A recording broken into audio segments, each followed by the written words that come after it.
Hi all, I'm White Off from White Not Adventures. Today I'm going to talk to you about the Ottawa Timiskaming Highland Trail. This trail I did back in May of 2024 from about the 6th to the 15th, so 10 days. The trail is 142.8 kilometers long, and it was founded by Murray and Vicky Muir, who live in Ontario as well.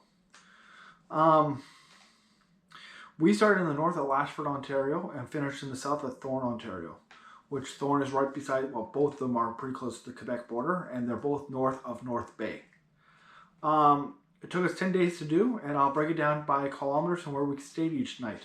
So day 1, we stayed at Bryan Lake and did 16.4 kilometers. Day 2, we went to Snort Lake and did 15.6 kilometers.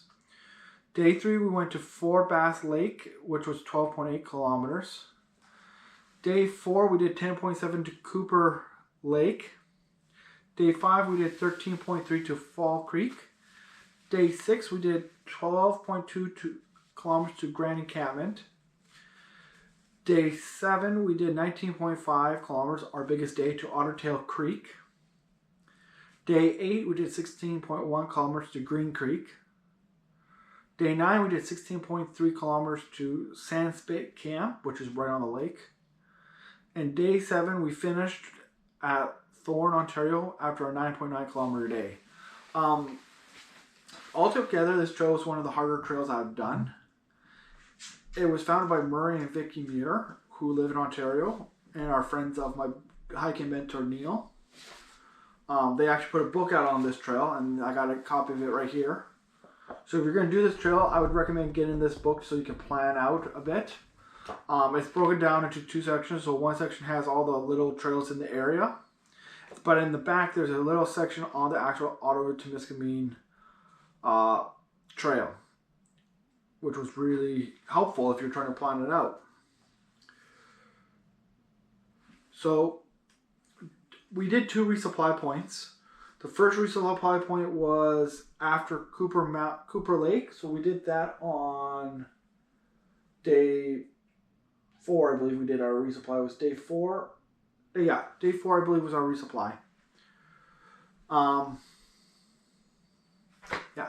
The next day, next resupply was at Grand Encampment, and those were the only 2 resupplies. The first resupply is at an actual road that goes to a dam, so you can park a vehicle there and actually do that northern section that way, and then you do the southern section and middle section.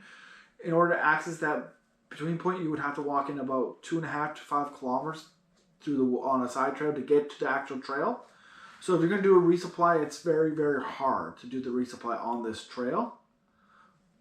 But if you have someone supporting you, it's a little bit easier. Like, you can easily leave your vehicle at the first third, after the first third, and have your resupply in your vehicle there. But for this after the middle section, when you're about to do the final section, you're gonna have to have someone hike your food in, or you're gonna have to hike out to a road where you have your vehicle stored, get your food, and then go back in.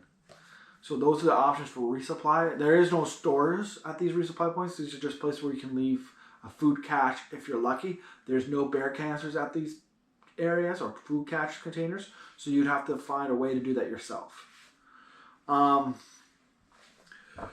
What else? In the northern half, it's the highest point.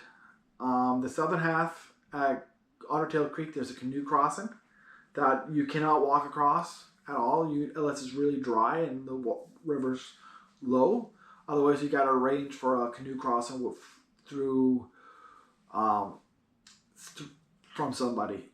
I'll leave the website for the trail in the links below, as well as some other links to people that I know who hike, like Neil. I mentioned Neil, so I'll put his in here.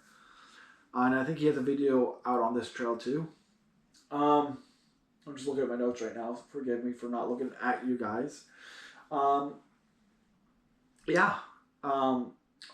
got to Green Creek, the second last night on trail, we had stayed at Green Creek the night before, and we were crossing Green Creek. And there's a log you gotta cross, because there's not a lot of bridges on this trail. A lot of any water you gotta cross, you gotta either wade across, hop, skip, and jump over rocks, or cross beaver dams. Those are really your only options. So we got to Green Creek, and there's a log that we have to cross. And I tried crossing it, but I myself lost my foot in it and fell in. But that happens, right? Yeah. All in all, it was a good trail, rugged. One of the more rugged trails I've done, but I'd do it again. On that note, I'll now stop talking and I'll have pictures from the trail following with some music. Hopefully I can figure that out. Anyway, until next time, guys, I'm Wine Off from Wine Out Adventures.